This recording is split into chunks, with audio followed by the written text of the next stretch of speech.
Hello everybody, my name is Dan and welcome to today's Fast Start webinar on Sage HR.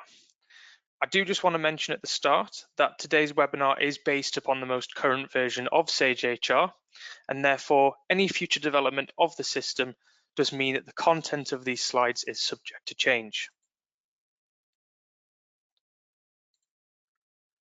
Now, a quick bit of housekeeping to start with. You will notice that your microphone has been muted throughout this webinar, but you do have the ability to ask us any questions. So on the right-hand side, you'll be able to jump into that box and ask away, where I have been joined by a couple of my colleagues who are ready to answer any questions. You'll also be able to download a version of our starter pack from the documents logo on the right there. It's basically just the slides today, but not containing any of the video demonstrations. Alternatively, if you just want to switch to the full screen mode on the right hand side there, and you'll be able to watch the whole webinar. Now, we've broken up today's webinar into four main sections. We're going to start by looking at some of the permissions and setting up the different levels for different users. We'll then get into setting up Sage HR in terms of setting up your company structure and looking at things like recipes to help with a lot of automation. We'll then go on to look at some of the core fundamentals of Sage HR in terms of setting up and using any of the additional key features. And finally, we'll take a look at one of the main areas, the leave management module, and how we set this up and start using it. So section 1, permissions. Now you'll be able to set up different permissions in Sage HR to determine the level of access for different users. Now these permissions can be set at a global level for everybody logging in, for admin level who get access to some background settings, team managers to say who they can do things for, accountants to access certain reports, and just standard employee level. Now what you'll be able to do within each of these access levels is basically decide which fields and screens can be viewed and who can manage which employees. So what we're going to do is take a short look at a video on how we set up those permissions in Sage HR. Now you'll need to be logged in as an administrator. So in the top right, you'll be able to click on your name and then go down to settings. This will give you the grey settings pane on the left-hand side, and in there, select permissions, where you'll see the 5 different levels. So we'll start with global, and these are options that are available for everybody logging in. Here, we can turn off and on various modules within the system. We can decide which tabs we'd like to show in employees' records, which fields we'd like to show in employees' records, and then finally, whether or not we want to show the My Balance widget on people's dashboard, showing their time remaining. Always remember to click Save if you make any changes. And then we can move on to looking at admin level. So this will be a list of any users who you have made an admin user, and they'll have access to these background settings if you so wish. You'll then want to look at your team managers permissions, and here we can say whether their team managers can see everybody in the business on the calendar or just the people in their team, whether they can put in time off requests on behalf of their team, and then further down you can actually say which other features they have access to, such as profiles and documents, and then differentiate between team managers or direct managers. Now, direct managers is for people who have one line of subordinates, whereas team managers can actually manage a number of different teams at once. You can then look at accountants access. This would be anybody in the system who would like to give access to extra reporting functions, but not some of the background settings. And then finally, the employees permissions. So can they see everybody in the calendar, just the people in their team, or just themselves? Whether they can put in time off requests and cancel those. And then things like whether we want them to be able to edit certain fields within their records. Again, any changes, please remember to click Save. And this will help you set up your permissions so that you can see who can do what and access other records. And this will lead us on to section 2, setting up your company. Now, one of the first things that you'll want to set up is your teams and team managers. Could be described as your company's departments. What you'll want to do, and we'll look at a short video of this in a moment, is basically add new teams, assign employees and managers to these teams, and then decide who they can access in terms of their team's profiles, documents, and reports. So the short video on how we do that. Again, we'll need to be logged in as administrator. So from our dashboard, click on our name in the top right and then settings. From the settings pane, this time select employee data and the first option on the list, teams. All you'll need to do is click add new and give the team a name. Once you've given the team a name, select create, and you'll then be asked to assign employees to this team and then go to the managers tab across the top and assign the manager of that team. Remember, click save and we'll have created our new team. We can now edit this, delete this, or return to the eligibility function to add and remove employees to this team. You'll see the eligibility function throughout the system for giving and receiving things to staff. You can also go to company down the left-hand side and into an employee's record and then assign their team from here.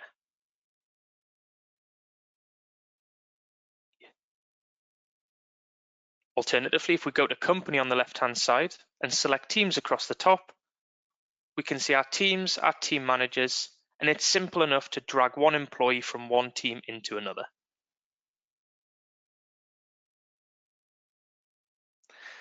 Teams will be important because it'll link to the permissions in terms of team managers being able to have responsibility to manage the people in their teams. As you can see on screen there, you can have more than one team manager of a team, and any employee can manage multiple teams. However, as an employee, you can only be assigned one team. Once you've set up your teams, you'll then want to look at setting up your positions, otherwise known as your job titles. We're not going to look at a video of how we do this because it's very similar to setting up teams. All you'll need to do is go to settings in the top right, then employee data, and then select the option for positions. Again, click add new, give the position a name, and then use the eligibility function to assign employees to that job title or position. Similar to positions is setting up locations. Now they can be used for several purposes in Sage HR, but they don't have to be geographical. They could just be parts of the business, such as finance, sales, or customer service. They're not related to teams in any way and don't impact them, but they are useful for filtering through certain screens and reports, as what you'll be able to do is view screens and reports by team, by location, or by position.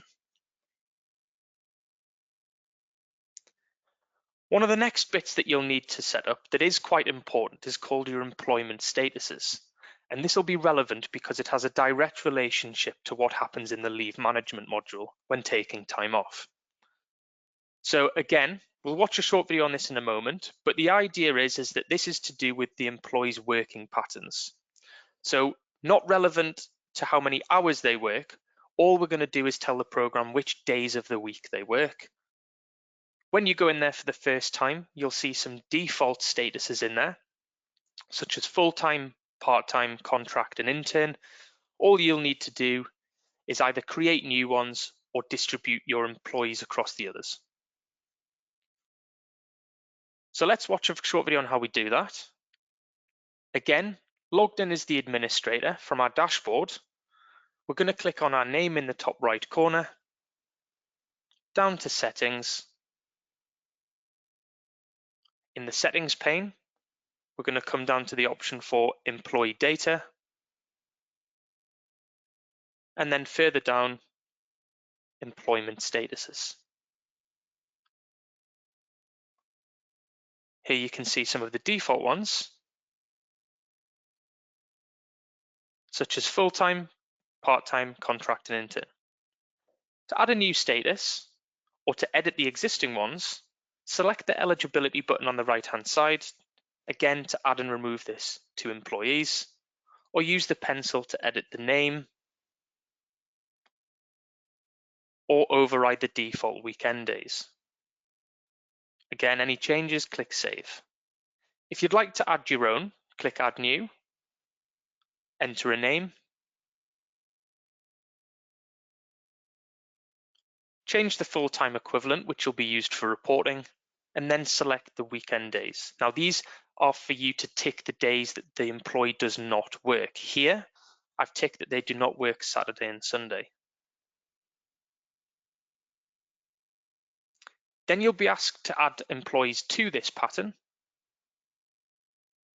and click Save. So this pattern is important when taking time off so that the program knows that if they take a full week's holiday, to only take 5 days from their entitlement. If we told the program that they only worked Monday to Thursday, when they take a week's holiday, the program would know to take 4 days from their entitlement. You can also assign people an employment status from their record by going into the record and scrolling down to employment status.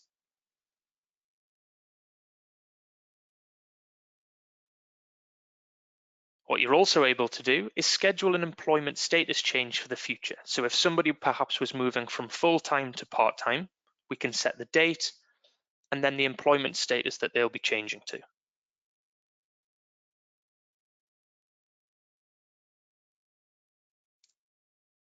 There we can see the future employment status is scheduled for the 14th of December.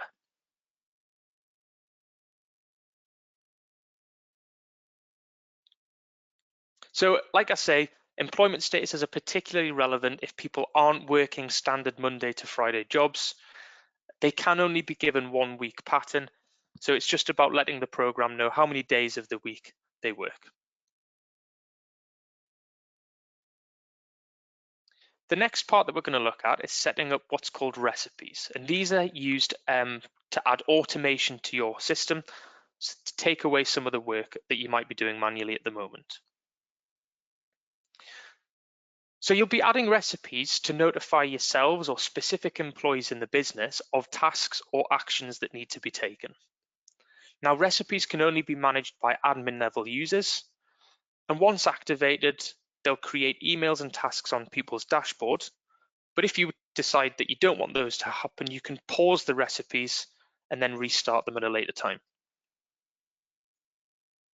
So let's take a short look at how we create a recipe. Again, from our dashboard, click on our name in the top right and then down to settings. From the settings pane, scroll to the bottom and look for recipes and select the option for add recipe. Simply enter a name and we're going to create one here called sickness return to work. So what we would like to happen, and the drop downs will differ depending on what you select, is that when a time off policy is such as sickness is approved,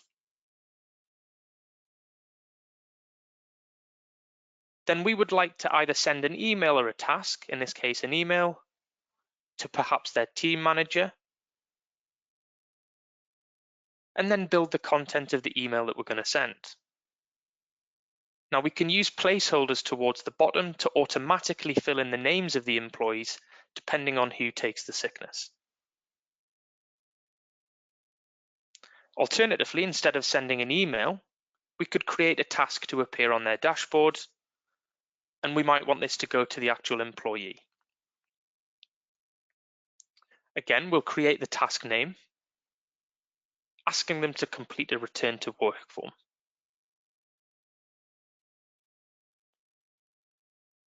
Further down, we can require them to add an attachment to this and give them a deadline whenby they need to do this.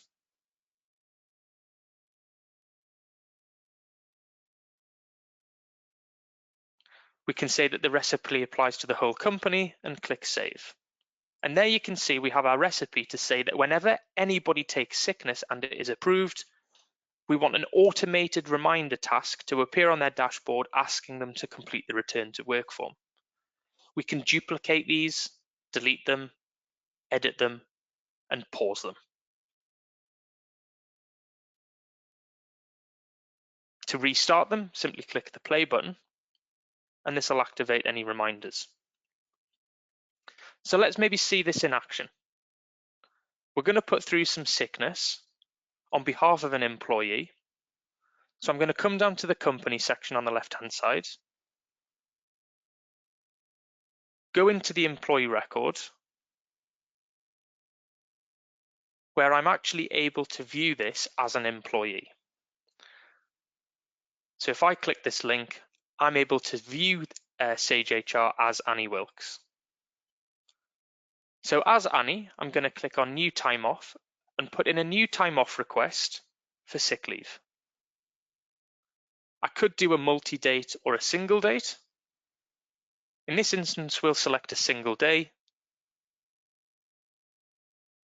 and then select which part of the day. I can enter any details, upload a file, and click Submit. Here I can see a message saying that the time off request has been created, and that will have gone off to my manager for approval. So I'm going to sign back in as myself, go to my dashboard. I happen to be Annie's manager, and now I can see the task to approve or decline Annie's sickness. I can view the details of it, seeing who else is off on this time, and click Approve or Decline.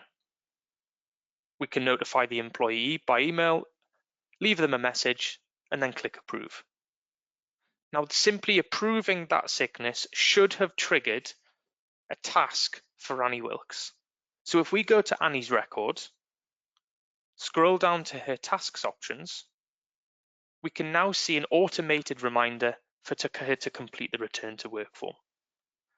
So taking that manual process of having to remember to issue that form out of your hands and automating it, saving you a bit of time.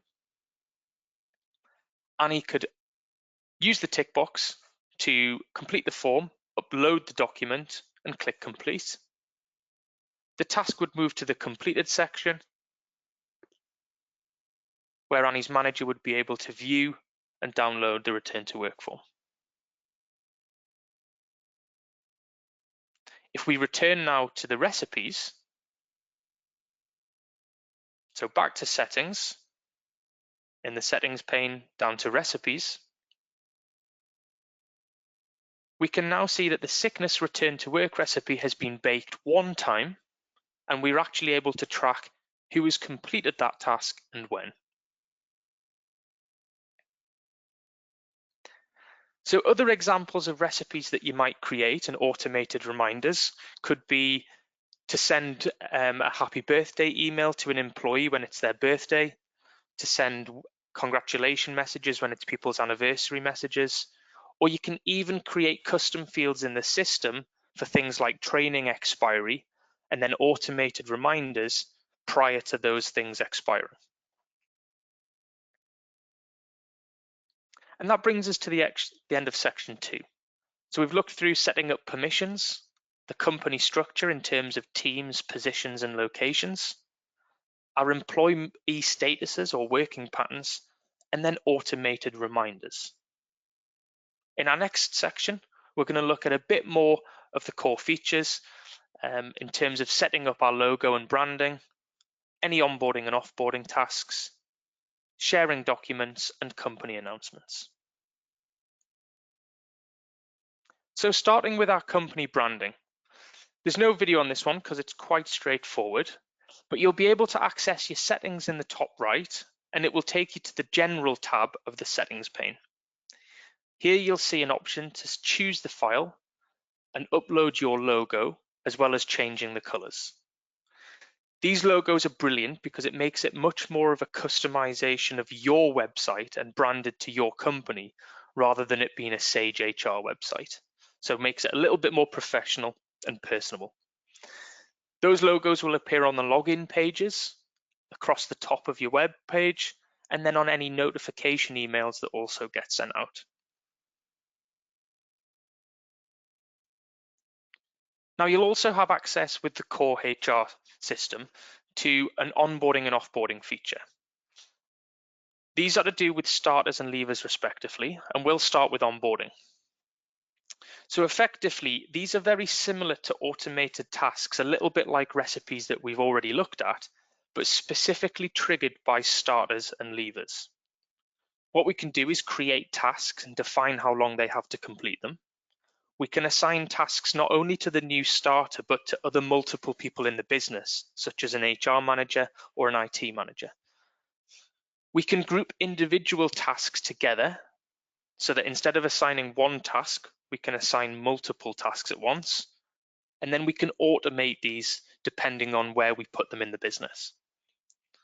So this is a little bit complicated. So what we'll do is watch a short video on how we set up onboarding. And again, you'll need to be logged in as the administrator to access the settings. From the settings pane, scroll down to onboarding, where you'll see various options, and we'll start here with categories.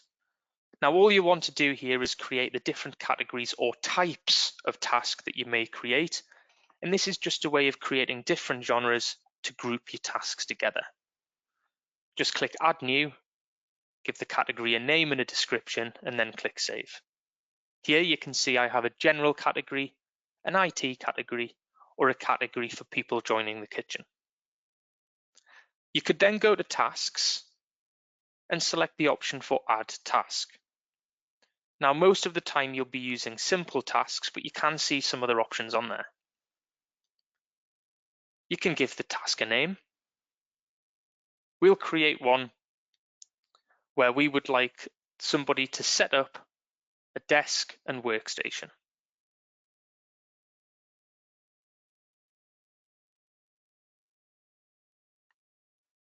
We can enter in a short description. I'll just copy and paste. We can categorize this task probably as a general task and then choose who we assign it to, the employee themselves, their direct manager, or somebody else in the business. We'll assign this to the actual new starter. We could say whether we want them to add an attachment when completing this task, when we want the task to be assigned, so after how many days of starting, we'll say on their start date, and then give them a deadline of a certain number of days to complete this task. Click Save, and we've now created our first task to set up a workstation. Let's create another by clicking Add Task, and again, we'll create a simple task. For this one, we're going to ask somebody to set up a laptop for the employee.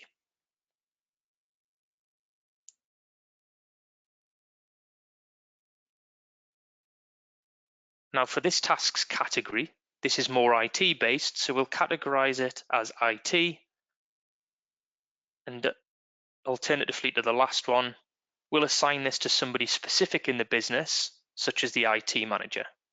So here we'll get a drop down and we can select somebody else. Again, attachments, assign task dates and deadline dates. We've now created two new tasks to go to two different people in the business, and we can edit, delete, and move these up and down our list. Now at the moment they're individual tasks, and I would need to manually assign those one at a time. But what we can do is create what's called a workflow, where we group these tasks together in order for us to only give one workflow rather than two individual tasks. So select Add New, give the workflow a name. If you would like a description, make this available for all teams, and then add our tasks using the plus sign. We'll add set up workstation and desk, and set up laptop. Now we can delete these and change the order of these tasks. We can even drag them and indent them slightly, meaning that one task will not start until the completion of the other. Click Save, and we can see our workflow is added. But at this stage, we'd still have to go into the new starters record and manually assign the workflow containing all those tasks. So the next stage you've got is what's called automations. Click Add New and give the automation a name. Now this will be used to automatically give a workflow of your choice containing a number of tasks to the new starter depending on where you put them in the business. So if you have one set of tasks that are specific for somebody joining one team and a different set of tasks and a different workflow for people joining a different team, you dictate this here. So we'll select that if we put somebody into the office team, they will get these tasks that I've just created. Here we see it, and again we can edit, delete. So let's see this in action by adding a new starter and putting them in our office team. We'll add a name, a work email,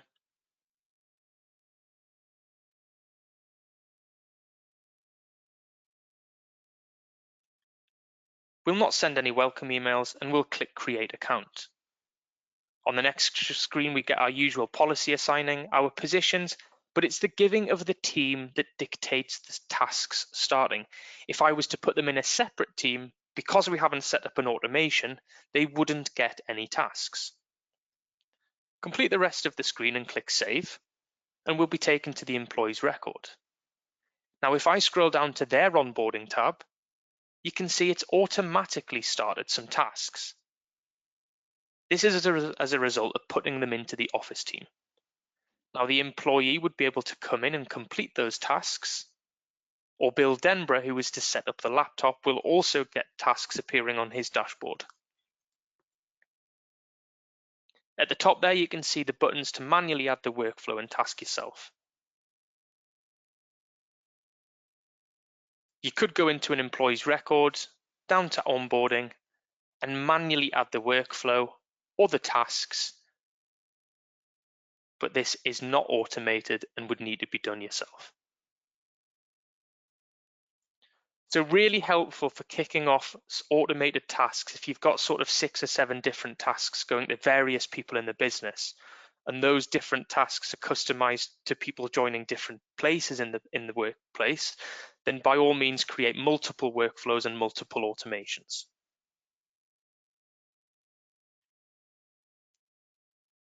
Now, very similar to onboarding is offboarding. Now, there's no video on this one because the process is pretty much exactly the same. You'll create tasks and workflows and categories. The only difference is that there's no automation with offboarding because this will be automatically triggered when you make the employee a leaver. So certain things that you might include in the offboarding process is to generate P45, hand out the P45, and get the employee to return any equipment that they may have had. All those notices can be made automatic. So we're now going to look at using some of the other core features as part of the Sage HR system. Firstly, documents. Now this is one of the main functions. If you imagine the filing cabinet against the wall, the idea is that you can scan in and upload those documents onto the Sage HR website and share them with one or multiple employees. So this could include things like company policies or personal documents. So we'll watch a short demonstration on how we upload and use the documents function. You'll need to come to Documents in the blue bar down the left-hand side and select Add New. In the box at the top, you can click in there and browse to the document that you'd like to upload. There you can see one file selected, and we'll give the document a name. We'll call this one our Return to Work policy.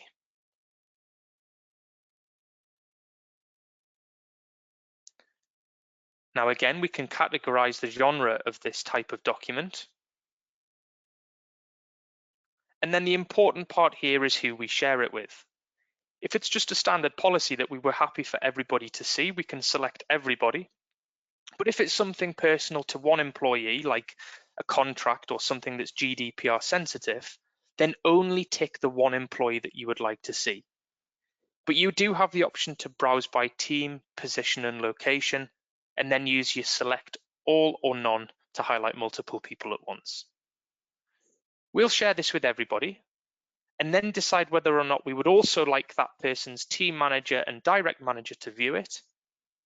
We can ask the employee to physically log in to Sage HR and accept the document, and we can notify them by email that we've shared one with them.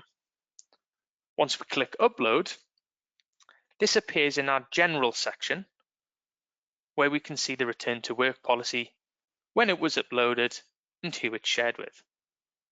We can delete, edit, and view who has approved this or viewed it from their dashboard. So all employees on their dashboard should now have a new task saying we've been asked to review and accept this document.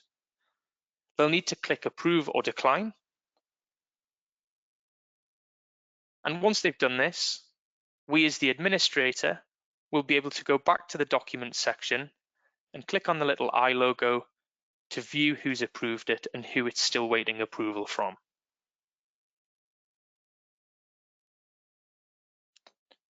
If you'd like to upgrade or upload a policy, let's say that this was upgraded to version 2, we don't need to delete the existing one. We can simply upload over the top of the existing document.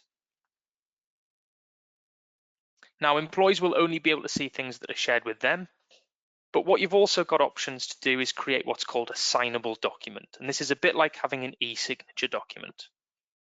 So all you'll need to do is go through the on-screen instructions to upload a document, distribute that out to the employees and ask them to put a digital signature on it.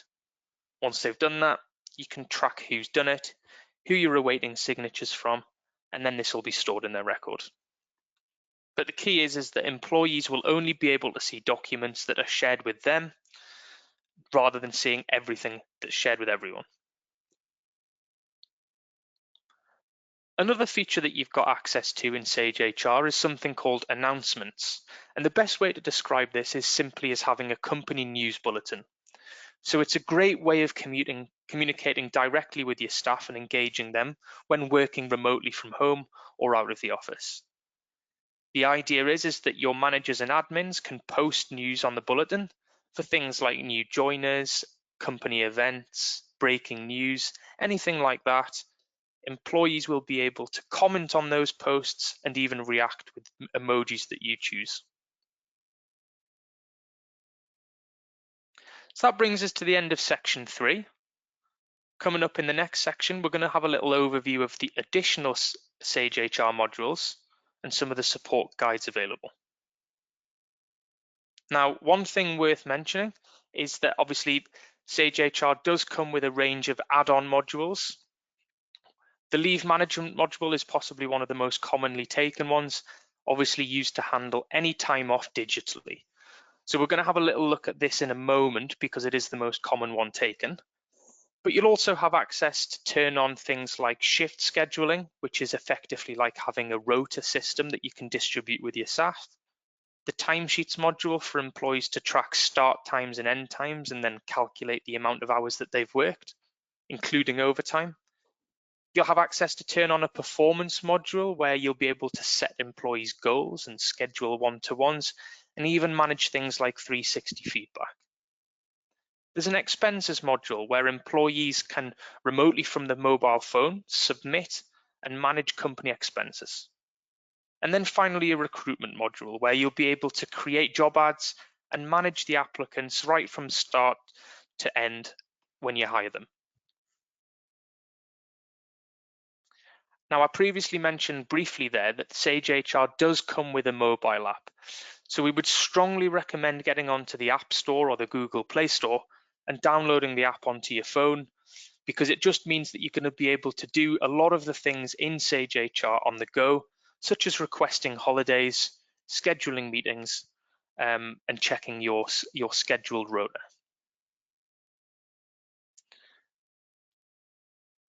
So in the final section of today's webinar, we're going to look at the leave management module.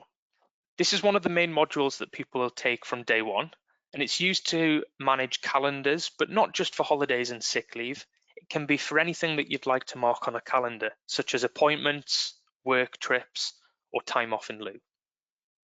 We're going to look at creating different policies how we request time off, how that's approved, and then entering historical time off.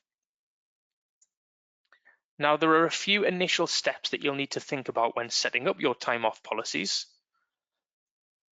Firstly, opening your Sage HR settings, going to the policies section, and then adjusting existing policies to fit your business.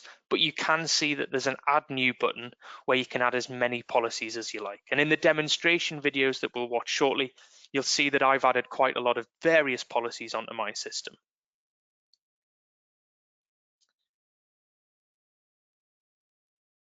So we're going to look firstly at setting up a holiday policy. Now, what you could do is edit the existing vacation policy that will be there by default when you log in, but you'll be able to change things like the policy name, how many hours or days are allocated to each employee, define when your holiday year runs from and to, and then indicate if any remaining allowance is carried over. Now, there's a whole host of other settings which we'll look at, but let's go through a quick demo of setting up an annual leave policy. So again, from our dashboard, logged in as the administrator, click on our name in the top right and then down to settings. From the left-hand side, select time off and then policies, where you'll see I've created multiple policies. Now you can either edit the existing ones that are there using the settings function, where you'll be able to change the name, enter in a description if you wish, and allocate a set number of days or hours to your employees. And again, it's important to know how much you're assigning to people and when your holiday year runs from and to in order for it to reset. You can decide whether you'd like to carry forward or not any unused holidays to the next year and set a maximum and a time limit whereby they have to be used. We can say whether we want to include weekends and bank holidays as their work days or not. And then we can change the name that appears on the calendar for other people. If you're going to have lots of different policies, it might be worth changing the name to something generic. We can say that we want the employee to be able to request time off from this policy, dictate whether they do half days, part days, or specific hours. We can enable things like a probation period, whereby they might say that they can accrue holiday but not use it in probation. And then a number of other restrictions like a minimum notice period and timed lengths for individual requests. We can enable the program to recalculate their entitlement once they leave, add additional days based upon length of service, and then decide the accuracy of the pro rata calculation if they join your company partway through a holiday year. We can also say whether holidays are automatically approved. For holidays, most likely not. We'll want them to go off to a manager for approval. And then in the additional field section, whether we would do things like add an attachment and make that mandatory. You can use the familiar eligibility button to add and remove this policy to and from staff. We can do everybody or even browse by team, position or location.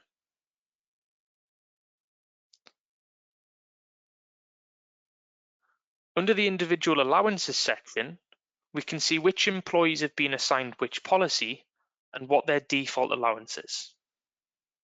Under the time off approvers section, we can specify who approves the time off for who.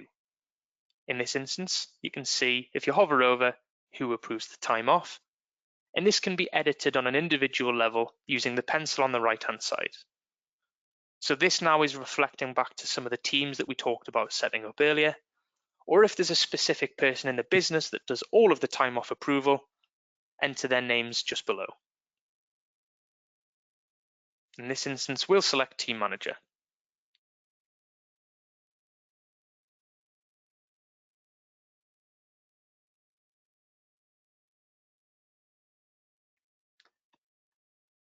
So once you've set up your holiday policy, assigned it to the relevant employees,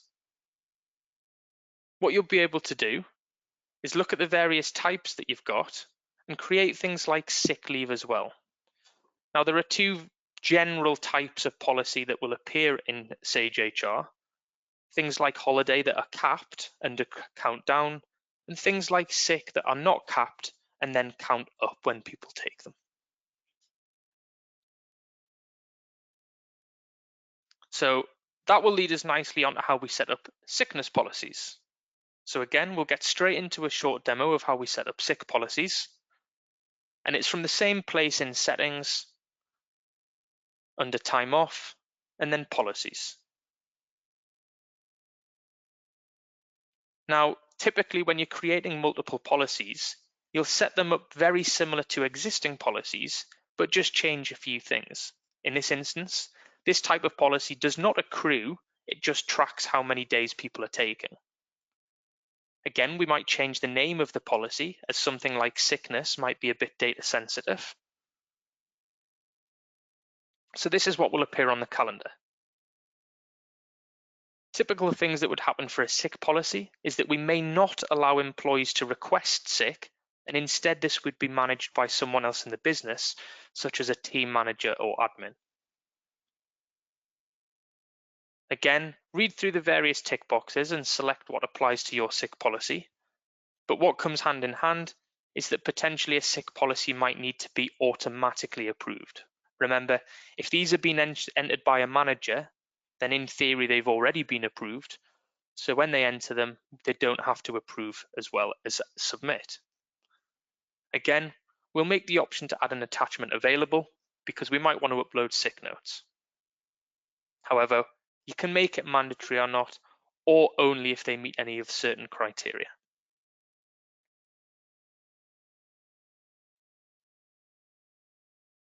Again, eligibility, we'll be able to add and remove this from employees' records.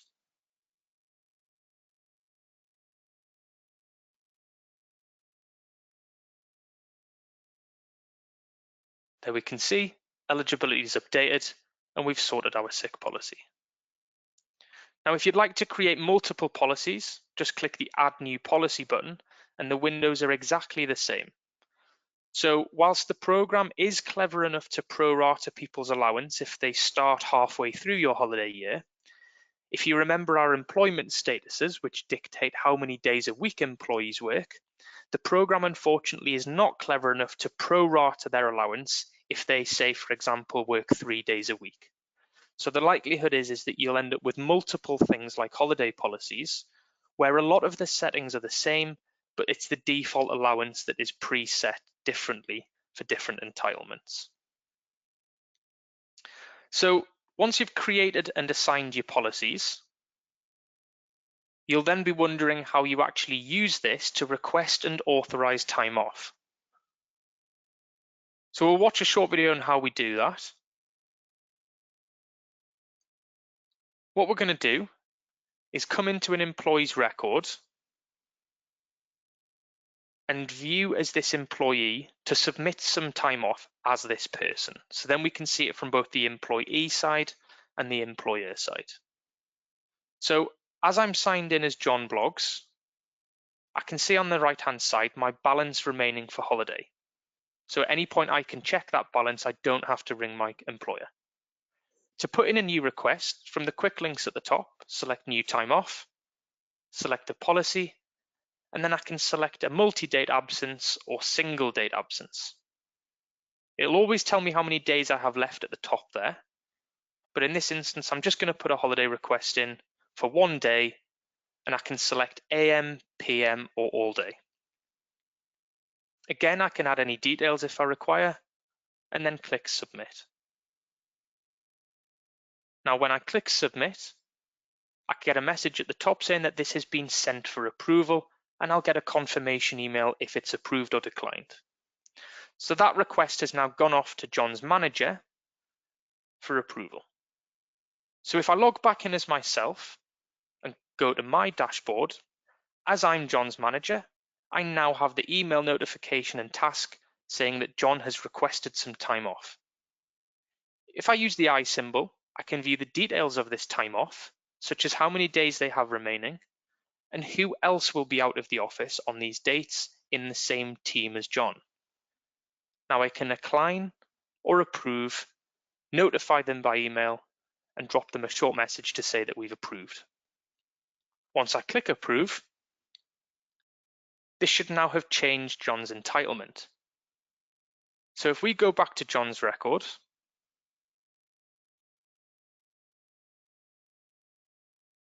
and then in John's record,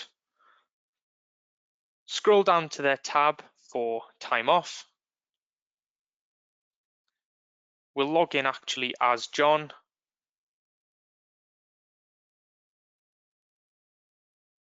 Again, if I go down to time off, I'll be able to see that I now have 9 days remaining.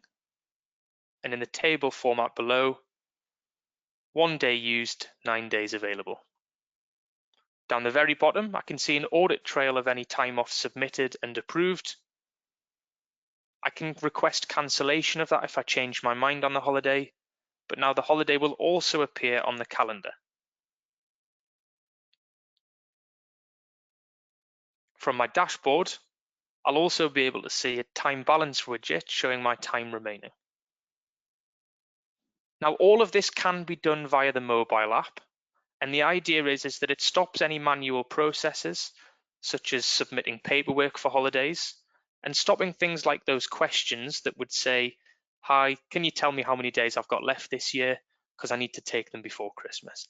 So employees can log in and check all of that stuff from their phone, but also put in requests remotely without having to come into the office. The process is exactly the same for sickness, but obviously we said that that would be managed by the employer's manager. So all it is that the manager would come in and put in that request on behalf of the employee, but we wouldn't have to approve because we set them to be automatically approved. So hopefully that clears up how to request and approve time off and just highlights how simple it is to do. Now, what happens if you join Sage HR partway through the holiday year and you've already had employees take holiday? Or you've joined at the start of a new holiday year, but Sage HR never held last year's holiday, so it doesn't know how many to carry forward. What you may need to do is manually enter these amounts into the system. So the short demo will show you how we do that. So again, logged in as the administrator, you'll have access to all these settings, and you'll be able to go to an employee's record, and in their record, scroll down to the time off tab where we'll see that person's time off. Now, as you can see, they've got quite a high entitlement as they only started partway through the year. But they've already taken some holidays. So that 16.33 is not accurate. Now, if we'd like to manually enter how many to carry forward, click the pencil just to the right-hand side in the carried forward column and enter the amount of days carried forward from last year. Here we can see we've now added 2 days to the available entitlement that was carried forward from last year. Into next year, that can be automated when you're setting up your policy settings. So that accounts for stuff carried forward from a previous year that wasn't previously in Sage HR. But what if you've already taken holidays so far this year? Now, the quick way is to use this change balance function just above the table. What you're able to do is select the right employee, select the relevant leave type policy, and enter in how many days that employee has taken so far this year. You'll then decrease their allowance by this, enter any notes you wish, and click Record Transaction. We should now see that we've taken 5 days from them and their available days has changed. Now, this is much quicker, but it's less accurate as there's no trace of when those 5 days actually were. Therefore, they won't appear on any calendars and they won't appear on reports. So although that is much quicker, it's slightly less accurate. Now, I'm just going to change this back to how it was before I put those 5 days and show you the more long-winded way where it will show on reports and be more accurate. So the more long-winded way is on behalf of the employee, you would need to scroll to the top and use the quick links option to put in a new time off request for every absence for every person since the start of the holiday year. So straight away you can see that this is going to be a lot more tedious and a lot more labor intensive to get everything in. But the upside is that it will show on calendars. So I'm going to put something in previously for September.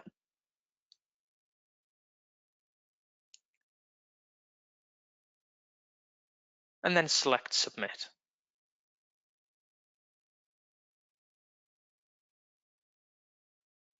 The time off request has been created. Now, remember, because this is a holiday, the manager still then needs to automatically approve it. So if we scroll down below the table to the audit trail, I can approve from here straight away. We don't need to notify the employee by email because they've already taken the holiday. But now it's been approved, we should see that the entitlement has changed. Used 1 day. Now the upside of doing this is that it will appear on a calendar. So if I go to the calendar view, scroll back to September,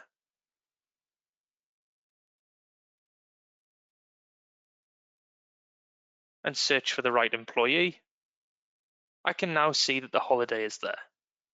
So the upside of this is that it will appear on reporting. But one of the things that you'll probably need to consider is how far through your holiday year are you? How many employees do you have? And how many holidays they've taken? If it's going to be more time than necessary to enter in all of those things, and you're not too fussed about the reporting purposes, then it may be worth just doing the change balance function and making the change quicker. So take into consideration a few of those things and then make a decision on how you're going to move forward. But hopefully that's a good overview of the leave management module.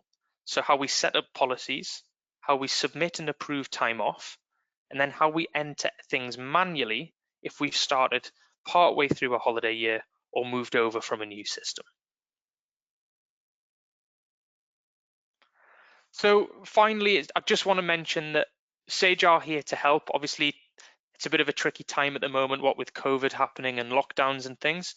So we do have things like our dedicated coronavirus hub where you'll find a lot more information.